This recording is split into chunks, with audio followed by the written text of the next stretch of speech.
이제 오늘부터 빌립보서 강해를 시작할 텐데요. 이제 몇 번에 끝날지는 모르겠어요. 해봐야 아는데 오늘은 분량이 많지 않습니다. 2절인데 여기 담아진 내용은 참 많아요. 오늘 서론격이 되겠습니다. 대개 이제 학교 다니는 분들은 경험하시겠지만은 첫 시간에들 많이들 빠져요. 오리엔테이션 시간이라 그래서 많이 빠지는데 원래 첫 시간에 할 얘기를 사실 다 하거든요. 그러니까 오늘은 이 빌립보서가 왜 쓰여졌는지, 또 누구를 향한 내용인지, 그리고 이 교회는 어떻게 생성이 되고 설립이 됐는지, 이런 좀 전체적인 이야기를 듣고 알아야 빌립보서를 통전적으로 이해를 가질 수가 있습니다. 가능하면 이 빌립보서를 마칠 때까지 돌아가시지 마시고 끝까지 사망하지 말라는 뜻입니다. 아직 제가 청중과 익숙치 않아 가지고 서로 쓰는 문화가 언어가 틀려요. 그리고 이 빌립보서 시간에는 성경을 좀 많이 찾을 테니까 성경책을 좀 가능하면 직접 갖고 다니시는 게 좋을 것 같아요. 아무래도 이제 스마트폰으로 찾으면 그때그때 놓치기가 쉬우니까. 제가 개인적으로는 이 세상에서 제일 아름다운 소리가 성경 찾느라고 팔라닥거리는 소리. 이게 제일 아름다운 소리 같아요. 자, 우선 1절을 좀 보십시다. 그리스도 예수의 종 바울과 그랬습니다. 여러분, 그리스도 예수의 종 바울과 아마 성경을 여러 차례 읽거나 성경에 익숙한 분 같으면 뭔가 여기 단어 하나가 섭섭하게 좀 빠진 것 같다라는 감을 금방 잡으실 것 같아요. 무슨 단어가 빠진 것 같습니까? 예? 한번 비교를 해볼까요? 우리 갈라디아서 1장과 한번 비교를 해보십시다. 자, 좀 비교를 해서 찾겠습니다. 갈라디아서 1장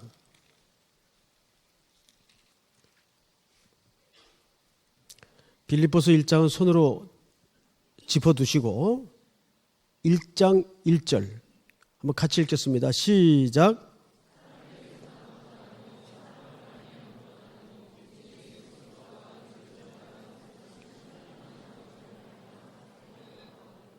네, 금방 알 수 있겠죠? 무슨 단어가 빌립보서에서는 생략이 됐죠? 예, 사도라는 단어입니다. 신약 성경에 참 많은 책을 사도 바울이 썼어요. 근데 어떤 책에는 정확하게 자기의 사도된 그 사도라는 단어를 아주 억지로라도 집어넣어요. 근데 오늘 빌립보서 같은 경우에는 그렇게 중요하고 강조해 왔던 사도라는 단어가 생략돼 있어요. 뭐 그때마다 좀 뭐 기분에 따라서 다르게 썼나? 성경이 그럴 일 없겠죠. 여기에는 중요한 이유가 있습니다. 특별히 사도 바울이 교회를 설립해서 교회를 창립하는 거하고 설립하는 거하고는 개념이 틀린 거 아시죠? 교회 창립은 누구에게만이 쓸 수 있는 단어인가 하면 그리스도만이 교회의 창립자십니다. 그리고 바울은 설립한 거죠. 예. 교회를 개척했다. 창립 예배를 드린다. 이건 안 맞아요. 설립 예배를 드리는 거죠. 교회 설립자는 다를 수 있지만 창립자는 한 분밖에 안 계세요. 그리스도입니다. 근데 왜 어떤 성경에는 사도라는 단어를 썼고 어떤 성경에는 이 사도라는 단어가 빠졌는가? 정확하게 사도 바울의 사도권에 대해서 시비가 일어났던 교회는 반드시 사도라는 단어를 씁니다.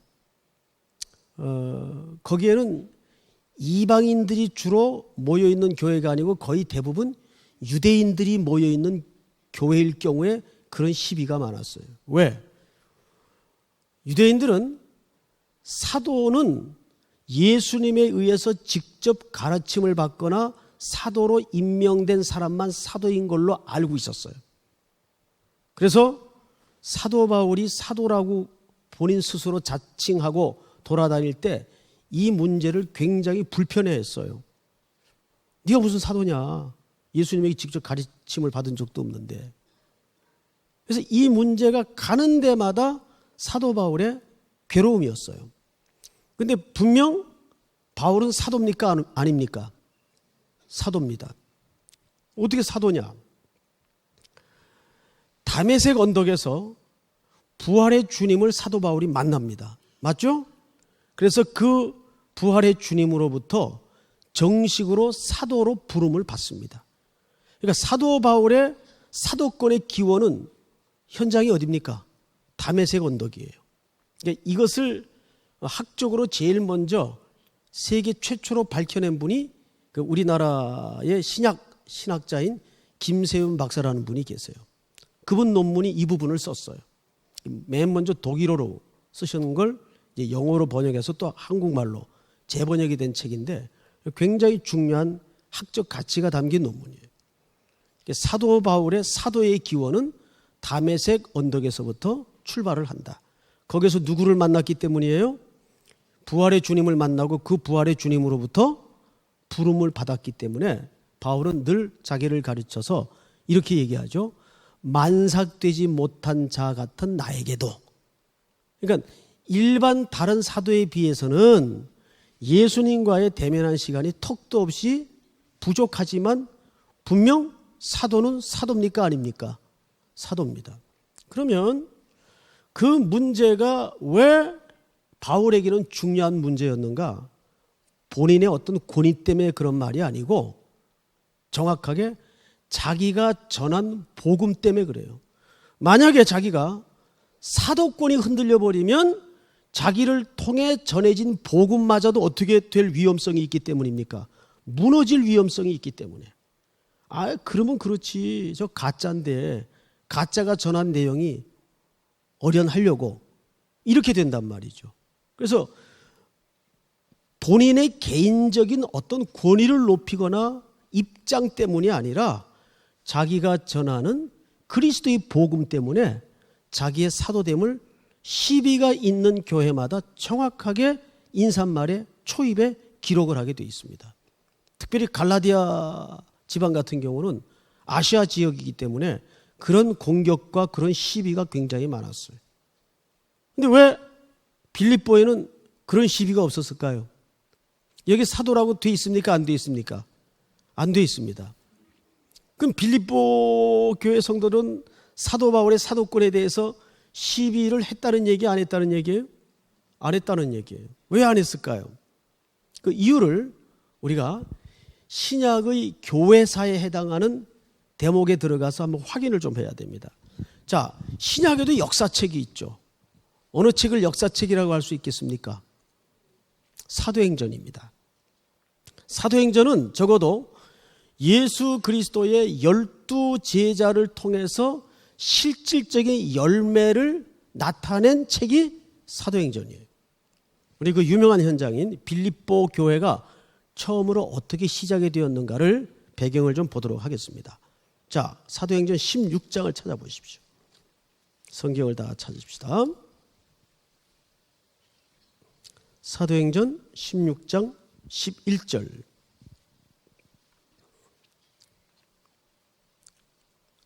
자, 찾으셨으면 아멘. 11절서부터 저하고 교독을 좀 하십시다. 우리가 드로아에서 배로 떠나 사모드라게로 직행하여 이튿날 네아폴리로 가고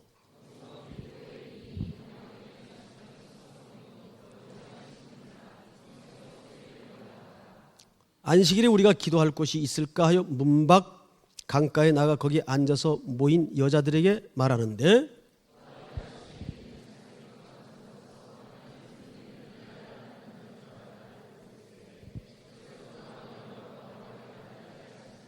아멘. 자, 앞을 좀 보실까요, 여러분? 이 현장은 아시는 대로 사도 바울이 그토록 아시아로 가기를 원했지만은 성령에 거듭되는 제어에 길을 가로막습니다. 그래서 그가 방향을 튼 데가 바로 유럽의 관문인 마게도니아 첫성 빌립보에 도착을 하는 거예요. 자, 11절을 좀 보십시다. 우리가 드로아에서 배로 떠나 사모드라게로 직행하여 이튿날 네아폴리로. 그러니까 드로아에서 네아폴리까지 총 그 키로수로 따지자면 22km가 넘는 짧지 않은 거리예요.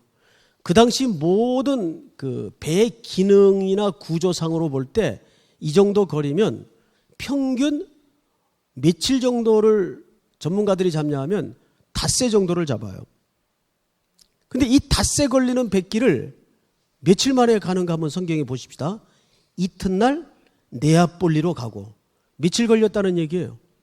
이틀 걸렸다는 얘기예요. 이건 아무리 순풍이 불어도 이건 불가능에 가까운 거리인데 닷새 걸릴 거리를 정확하게 이틀 만에 갑니다. 뭘 보여주는 그림일까요? 이 마게도냐 땅을 향한 하나님의 화급한 마음을 보여주는 그림이에요. 자, 어떻게 밀어붙였는가를 한번 보십시다. 우리가 드로아에서 배로 떠나 사모드라게로 어떻게 하여?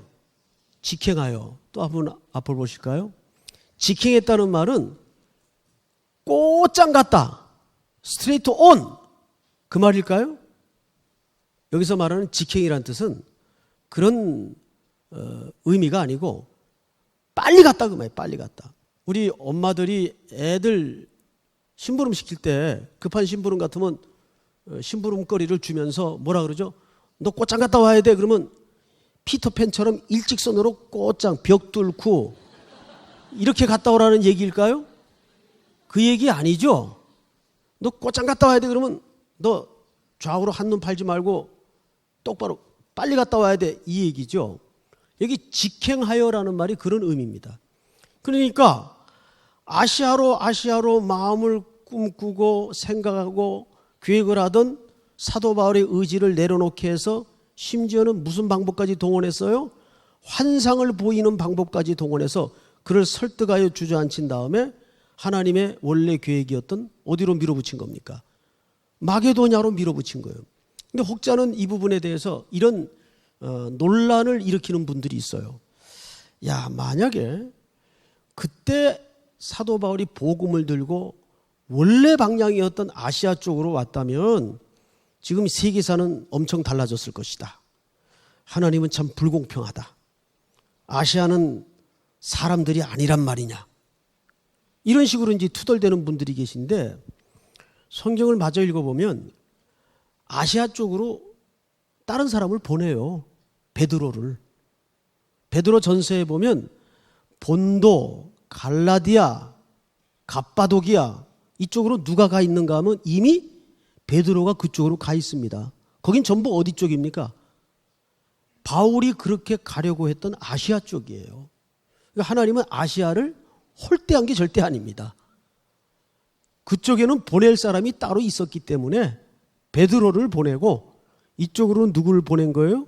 사도 바울을 보낸 거예요. 자, 그런 곡절 속에 바울이 이제 도착을 했습니다. 몇 절을 보시냐면 12절을 보세요.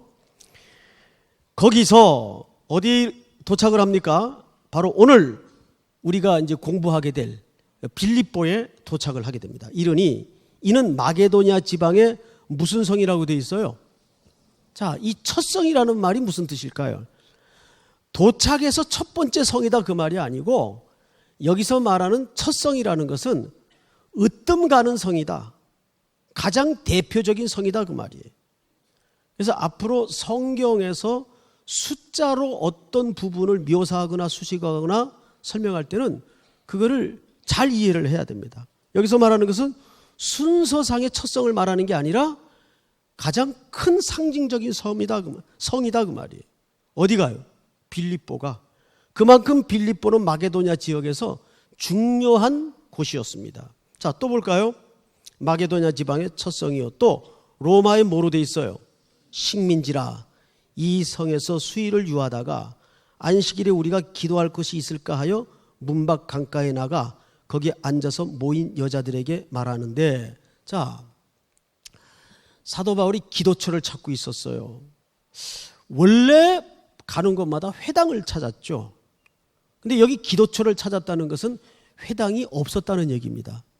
여러분, 회당이 없었다는 것은 단순한 얘기가 아니라 유대 남자 10명이 채 안 되거나 아예 유대인이 없었다는 얘기입니다. 그래서 회당이 없을 경우에는 유대인들은 반드시 기도처를 만들어서라도 기도를 하곤 했습니다. 그러니까 이 지역이 얼마나 유대인이 없는 지역인지 아시겠죠. 그래서 사도 바울의 사도권에 대해서 시비할 일이 별로 없었던 겁니다. 그래서 빌립보서에서는 아예 사도라는 표현을 바울 자체가 쓰질 않습니다. 왜? 그런 논란 자체가 발생할 수가 없는 지역이기 때문에. 자, 또 볼까요? 성경을 13절. 안식일에 우리가 기도할 것이 있을까요? 문 밖 강가에 나가서 거기 앉아서 모인 여자들에게 말하는데, 두아디라시에 있는 자색 옷감 장사로서 하나님을 섬기는 루디아라 하는 여자를 만나게 됩니다. 근데 놀랍게도 이 여자를 통해서 빌립보 교회가 시작이 될 줄이야 바울이 알았겠어요? 루디아가 알았겠어요? 근데 이 루디아는 보통 이름인 줄 많이들 오해하고 있습니다. 이 루디아는 사람의 이름이 아니라 어떻게 설명을 해야 될까요? 이런 겁니다. 안성에서, 예를 들어 그 여자가 안성에서 자란 여자면, 안성에서 시집을 온 여자면 안성댁 그러죠. 그렇죠? 안성댁. 그런 표현이에요. 그러니까 루디아라는 말은 사람 이름을 말하는 게 아니라 루디아에서 온 여자란 뜻입니다. 그러니까 그때는 리디아라고 돼 있어요. 리디아. 그러니까 리디아 지방에서 흘러온 여자란 의미예요. 그러니까 안성댁 그런 개념이죠. 자, 그런데 이 루디아가 뜻밖에도 아시아에서 왔다는 것이 드러나요. 아시아는 누가 그토록 가려고 했던 곳입니까? 예, 사도 바울이 그렇게 가기를 원했던 땅이었어요. 그런데 그쪽에서 흘러 온 여자 하나를 마게도니아성 빌립보에서 만나게 되는 겁니다.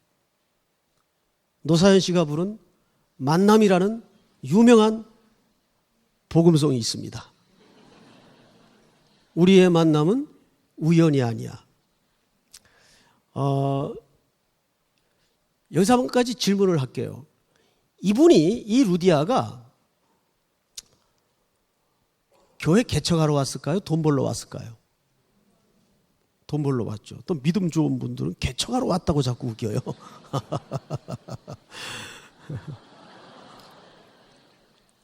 돈 벌러 왔죠. 장사하는 사람인데. 그런데 루디아가 이곳에서 교회 설립의 이바지 될 줄이야 본인이 알았을까요? 우리는 힘써 자기를 위해 사는 것 같지만 하나님의 타임 스케줄을 비껴갈 수가 없어요. 저도 마찬가지예요. 여러분 동의하십니까? 우리는 우리에게 주어진 삶을 열심히 사노라면 하나님께서 하나님의 타임 스케줄대로 우리의 인생을 끌고 가세요. 바울이 이 사실을 염두에 두었었겠어요? 천만에요. 그는 아직도 불편한 마음으로 이 빌립보 성에 도착해서 궁시렁거리고 있었을 것 같아요. 그의 성격상. 이 보통 까탈스러운 성격이 아니거든요. 바울이.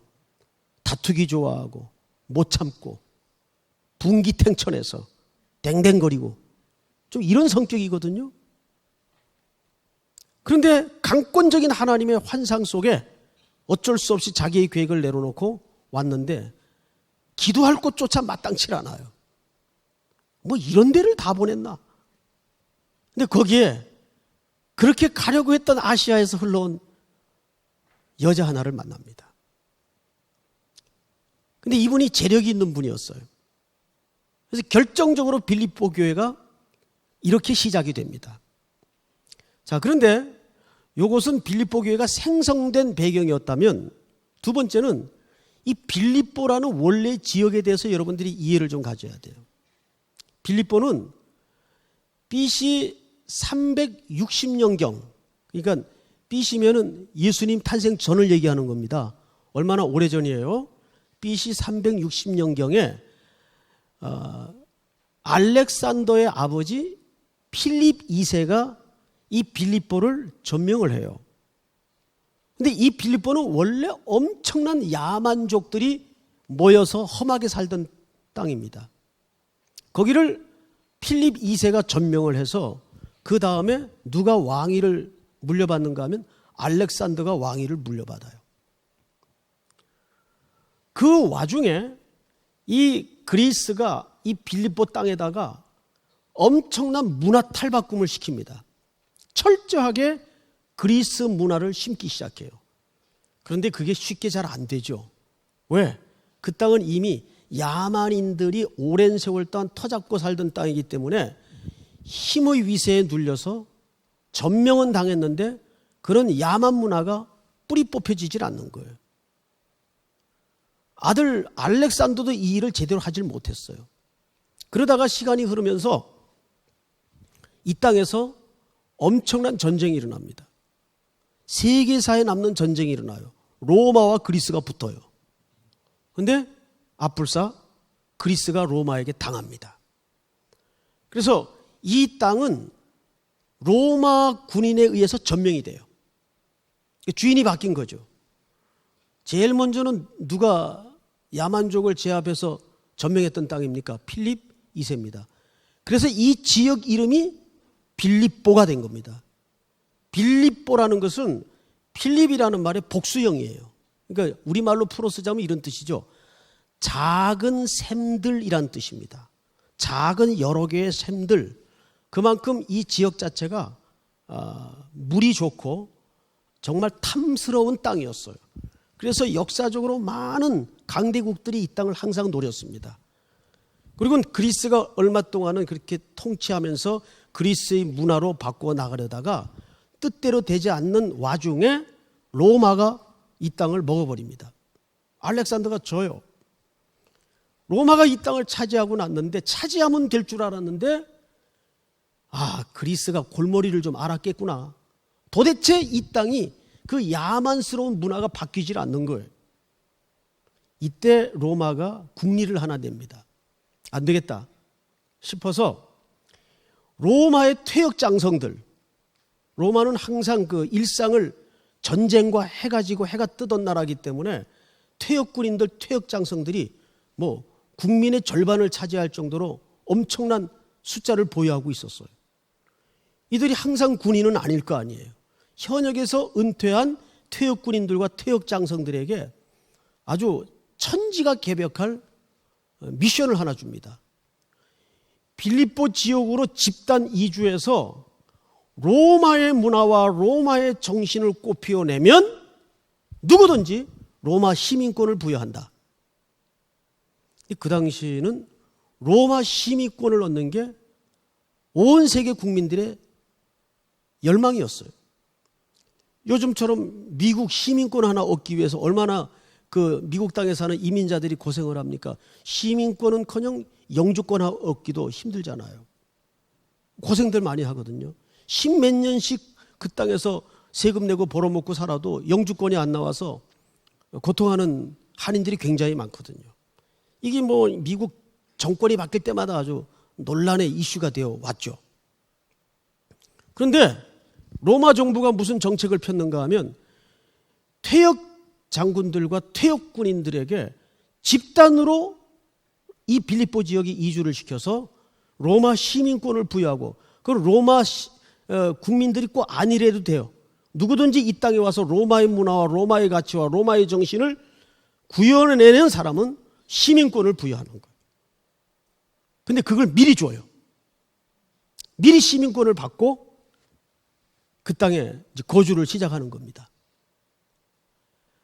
그 긍지라는 것은 하늘을 찌를 듯 했어요.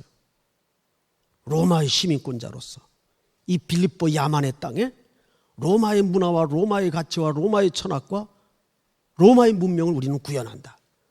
이게 로마 시민권을 받고 빌립보 땅에 이주한 사람들의 최고 인생의 목적지고 목표였습니다. 그래서 빌립보서에 하늘의 시민권이라는 단어가 등장을 해요. 그래서 이 죄 많은 세상에 그리스도인들이 살지만 이 땅에서 하늘의 시민권자로서 어떻게 살아야 하는가를 가장 잘 설득하고 설명할 수 있는 논리가 이 빌립보서에 담아져 있는 거예요. 이것이 빌립보서를 쓰게 된 바울의 가장 중요한 기록 목적입니다. 빌립보에 사는 사람들이 로마의 시민권자로서 그 야만의 땅에 어떻게 로마의 문명과 로마의 기치와 로마의 철학을 심어내는가. 그것이 마치 이 땅에 살지만 하나님의 나라의 시민권을 가진 우리가 어떻게 이 땅에서 하늘 백성다웠게 하나님의 나라의 문화와 하나님의 나라의 가치를 구현하고 살아야 되는가를 이 빌립보 지역만큼 잘 설득할 수 있는 논리를 가진 책이 없기 때문에 그 말을 쓰는 거예요. 자, 우리 한 군데 찾아볼까요? 우리 빌립보서 한번 찾아보십시다. 17절.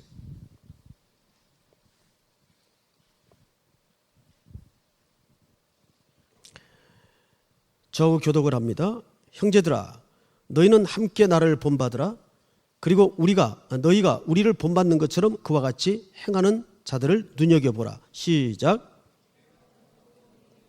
빌립보서 3장 18절 시작.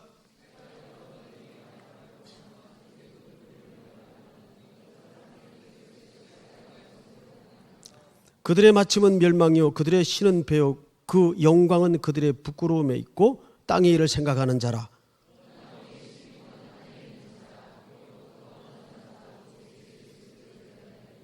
자, 여기 무슨 표현이 등장을 하죠? 하늘의 시민권이라는 표현이 등장을 해요.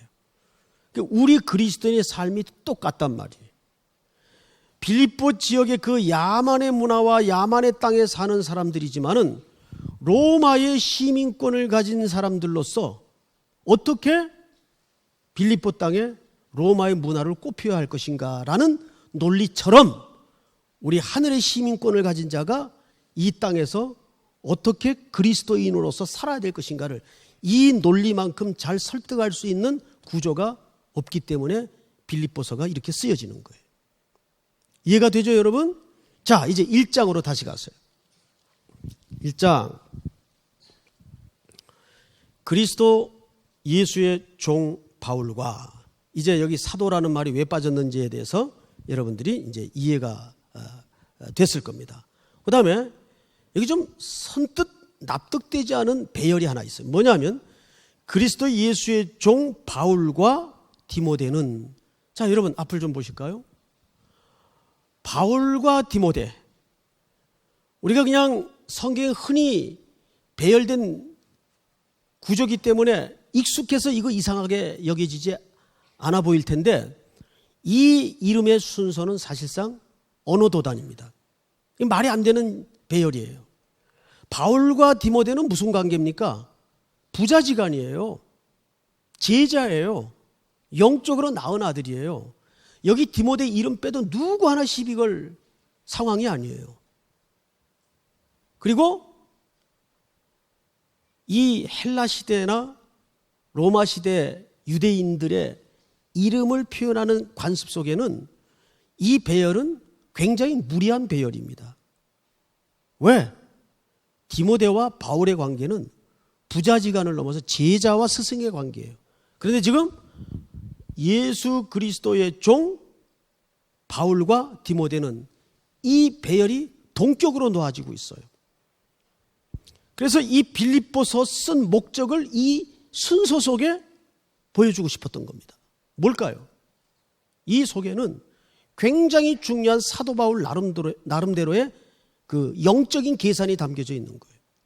나와 아들이지만 제자지만 디모데는 뭐란 뜻입니까? 동역의 관계라는 뜻이에요. 그 얘기를 사실 굉장히 강조한 겁니다. 이쯤에서 우리 숨을 좀 고르고 한 가지 우리 의식 구조 속에 바꿔나가야 될 중요한 문제가 하나 있어요. 저는 우리 삼일교회 공동체 상황에 대해서 아직 파악이 잘 안 된 상태입니다. 그런데 한국교회 전체 그 목양의 문화를 들여다보면 담임 목사의 위치는 거의 절대적이고 제왕적입니다. 그래서 일반적으로 성도들이 담임 목사에 대해서는 잘해요. 웬만한 불편함도 그저 순종해요. 참 착해요. 그런데 우리들 인식 속에 소위 부목사라는 분들에 대해서는 그렇지 않은 모습을 왕왕 봅니다. 원래 여러분 목사직이 부목사라는 직은 없습니다. 그냥 목사지. 부자는 누가 붙였느냐? 행정의 필요상 붙인 겁니다. 목사에게 부목사가 어디 있어요? 그냥 목사지. 담임이라는 것도 행정직이지 목사직에 담임 목사직은 없는 거예요. 맡은 역할이 담임이라는 뜻이지. 맞죠, 여러분? 똑같이 되어야 돼요. 뭐 우리 교회야 그럴 경우가 없겠지만은 이제 부목사님 한 분이 신방을 갔는데 앞에 부목사 대놓고 목사님은 안 오셨네요. 그 앞에 서 있는 사람 어쩌란 말이에요. 이게 이제 우리도 모르는 사이에 배어있는 의식구조예요. 똑같은 거예요. 역할이 다를 뿐이지. 가치나 존중해야 될 측면에서는 같은 거예요. 즉 바울이 그런 동역의 관계를 얘기하고 있는 거예요. 아멘? 자, 그런데 그리스도 예수의 종 했을 때 그냥 우리가 성경만 보면 일반적인 표현 같아 보여져요. 근데 뜻밖에도 이 표현법은 유대인들이 아주 즐겨 쓰는 수거입니다. 수거. 구약에 자주 나오는 수거예요. 예를 하나 들까요? 하나님의 종 모세는, 이게 그냥 하나님의 종이라는 걸 묘사한다 그런 개념이 아니고, 하나님의 종 모세는, 하나님의 종 다윗은, 하나님의 종 여호수아는, 이게 구약 사람들이 쓰는 중요한 수고입니다. 근데 바울이 지금 그 수고를 인용해서 그리스도 예수의 종 바울과 이렇게 자기를 묘사하고 있다면, 사도로서는 시비 걸 일이 지금은 없기 때문에 쓰지 않지만 여기 정확하게 자기의 위치를 무엇로 설정하고 들어가는 겁니까? 모세나 이사야 선지자나 아모스나 나나 똑같은 종이다 그 말이에요. 그래서 그 수거적 개념을 여기다가 인용해서 차용해서 쓰고 있는 거예요. 근데 우리가 번역 성경을 볼 때는 그게 잘 안 보여요. 그 바울이 왜 자기 자신의 위치를 그렇게 구약의 선지자들의 위치와 같은 동격으로 놓고 있을까요? 디모데까지.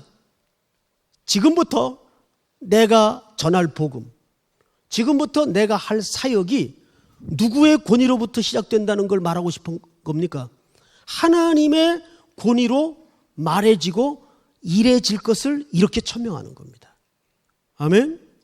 그러니까 이런 사소해 보이는 표현 하나를 여러분들이 그냥 놓치고 지나간다면 성경을 반쪽만 읽게 되는 겁니다. 아, 이것이 구약의 선지자들에게 붙여졌던 하나의 수거적 개념이구나. 바울이 왜 그 수거적 개념을 자기에게 대입시켰을까? 내가 지금부터 하고자 하는 말, 하고자 하는 사역이 누구의 권위로부터? 하나님의 권위로부터 시작되고 출발된다는 걸 이렇게 천명하고 있는 거예요. 그러니까 모세가 했던 일이나 지금 사도 바울이 하고자 하는 일이나 본질적으로 틀리다는 얘기예요? 같다는 얘기예요? 같다는 얘기예요. 아멘? 자, 그러면 오늘날 목사는 사도일까요? 아닐까요? 확실히 하고 지나갑시다. 목사는 사도일까요? 아닐까요? 아닙니다. 가끔가다 엉뚱한 소리 하는 분들 계신데 오늘날 목사는 사도는 아닙니다.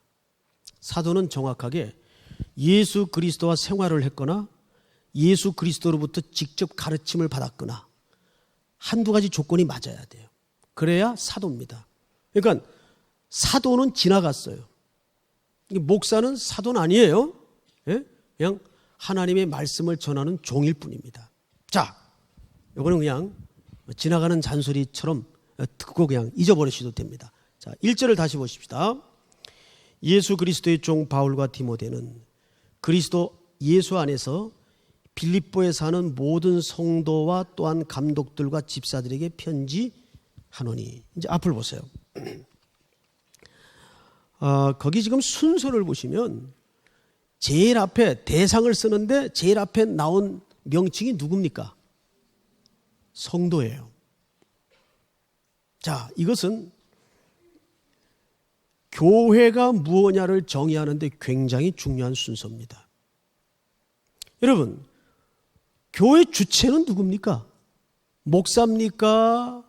아니면 성도입니까? 성도입니다. 교회 주체는. 여러분들이 자꾸 목회자를 슈퍼스타로 만들지 마세요. 그러면 서로 망하는 길입니다. 이건 제가 진심으로 하는 얘기입니다. 목회자를 슈퍼스타로 만들지 마세요. 목회자가 존재하는 것은, 자, 성도들이 교회 왜 존재해요? 목사들 사례 주려고 존재합니까?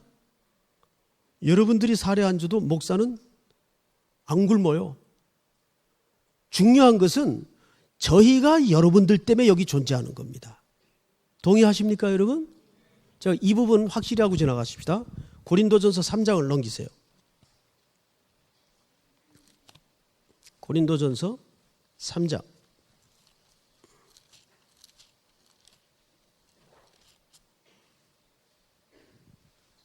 5절부터 저하고 교독을 좀 하십시다. 5절. 찾으셨습니까? 그런즉 아볼로는 무엇이며 바울은 무엇이냐? 그들은 주께서 각각 주신 대로 너희로 하여금 믿게 한 사역자들이니라.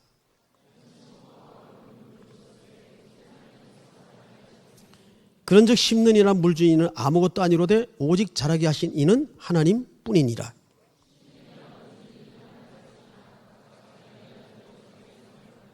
같이 봅니다. 우리는 하나님의 동역자들이요 너희는 하나님의 밭이요 하나님의 집이니라. 자, 이게 이제 고린도 교회 안에 가장 심각한 문제였어요. 여기를 보세요. 고린도 교회는 4개 파로 나눠져 있었어요. 4개 파. 송목사파, 안목사파, 이목사파, 김목사파. 4개 파로 나눠져 있었어요. 성경에는 아볼로파, 게바파, 바울파, 예수파로 명칭되어 있죠. 그러니까 지도자들을 중심으로 넌 누구 편이냐, 넌 누구 편이냐 이런 식으로 분란이 일어났어요. 교회 안에서. 심각했어요. 이 문제가. 고린도 교회 한 10가지 문제, 심지어는 교회 안에 뭐 음행의 문제, 헌금의 문제, 머리에 수건을 쓰는 문제 10여 가지가 넘는데 그중에 제일 심각한 문제가 분파 문제였어요.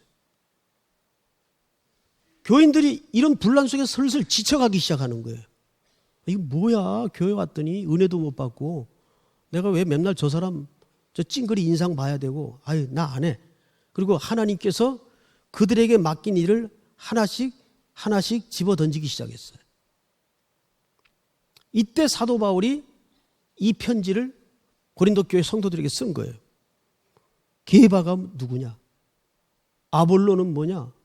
웬 바울파냐? 우리는 물을 주었고 심은 것뿐이다. 오직 자라게 하시는 이는 누구다?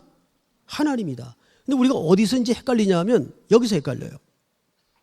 7절 보세요. 그런즉 심는 이나 물 주는 이는 아무것도 아니로되 오직 자라게 하신 이는 하나님뿐이라. 심는 이와 물 주는 이는 한 가지이나 각각 자기의 일한 대로 자기의 상을 받으리라. 우리는 하나님의 뭐예요? 동역자라는 말에 괜히 교회 지도자들이 생폼을 잡아요. 여기 동역자라는 말은 무슨 뜻인가 하면 말 그대로 종이란 뜻을 이렇게 묘사한 겁니다. 우린 종일 뿐이다. 누구 때문에 존재하는? 바로 고린도 교회 성도들 때문에 존재하는. 자, 예를 하나 드리죠. 어느 재벌 회장님이 귀한 아들이 하나 있어요. 얘를 어떻게 하든지 좋은 학교에 들여보내야 되겠는데 좀 아슬아슬해.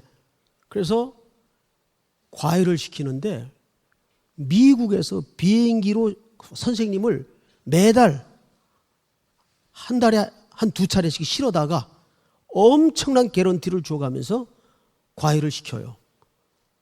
그러면 그렇게 비행기 타고 왔다 갔다 하면서 공부시키는 과외 선생님이 대단한 거예요. 그 회장 아들이 대단한 거예요. 누가 대단한 거예요? 대답들은 잘하세요. 회장 아들이 대단한 거죠. 그런데 우리는 야, 비행기 타고 왔다 갔다 하면서 가르치신데 거기서 인증샷 하고 막 그래요. 예? 그러니까 목회자들은 바로 하나님의 밭이요, 하나님의 집에 해당하는, 그러니까 여러분들은 하나님이 꿈을 그리고 있는 터요 집이란 말이에요. 거기에 목수들, 거기에 못 박고 대패질하고 하기 위해서 누구를 불렀다고요?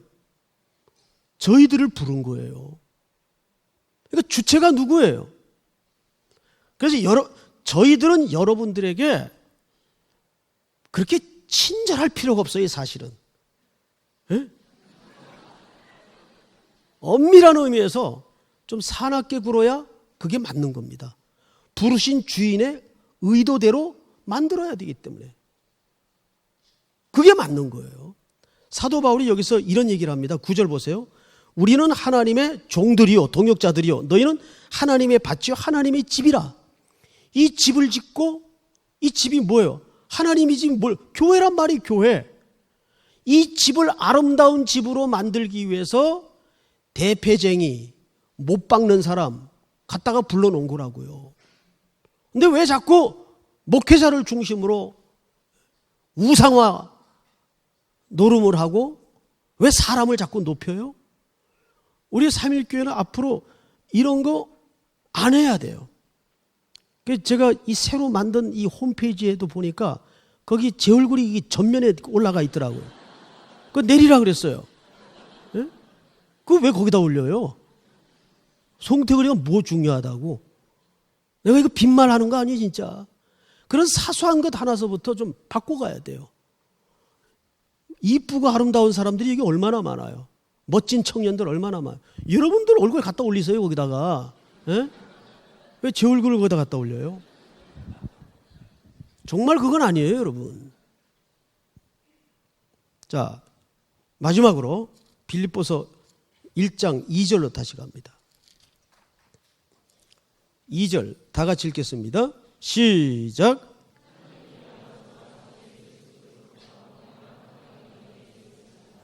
자, 이제 마지막입니다. 은혜와 평강이 너에게 있을지어다. 우리 지난주 11조와 그리스도라는 설교를 통해서 이 대목 잠깐 했어요. 기억납니까, 안 납니까? 3일 지났는데 이렇게 나오면 곤란하죠? 네. 기억이 나셔야 돼요. 네. 먼저는 의의 왕이요, 맞죠? 다음은 살렘 왕이요 평강이라. 기억납니까? 이게 로마서의 증언이었어요. 자, 무슨 얘기죠? 항상 교회 공동체든지 개인이든지, 자, 성도는 이중으로 부름을 받는다는 걸 아셔야 돼요. 첫째는 개인으로 부름을 받아요. 둘째는 교회 공동체로서 부름을 받습니다. 아멘? 예. 제가 이번에도 제주 동해 선교 따라다니면서 우리 청년들 모습을 보니까 참 그 청년 시절에 같은 목적을 가지고 그 동역의 기쁨을 경험한다는 모습이 얼마나 멋지고 아름다운지 몰라요. 내년에는 거기에 동참 못한 분들은 꼭 한 번은 동참을 하십시오. 물론 여기 다 하시겠지만은 꼭 해외든지 국내든지 동참을 좀 하십시오. 그 1000여 명이 넘는 젊은이들이 온 전국을 돌아다니면서 그 욕먹고 야단 맞으면서 복음을 전하는 정말 별의별 일을 다 겪더라고요. 보니까 딱해서 못 보겠어요. 그 자식 같은 젊은이들인데, 그런데 그 지방에는 의외로 굉장히 기독교에 대해서 배타적이거든요. 근데 그런 거 다 경험하면서 그 박해받으면서 동역의 기쁨을 봐요. 그러니까 우리는 이중적으로 부름을 받아요. 공동체로서 부름을 받고 개인으로서 부름을 받아요. 근데 어떤 부름이든지 가장 큰 전제는 여기 은혜가 먼저입니다. 그 왜일까요? 이 은혜는 단순한 은혜가 아니라 그리스도의 죽음이 전제된 사건을 말하기 때문이에요. 그 그리스도의 죽음이 전제되지 않는 평강은 존재할 수가 없습니다.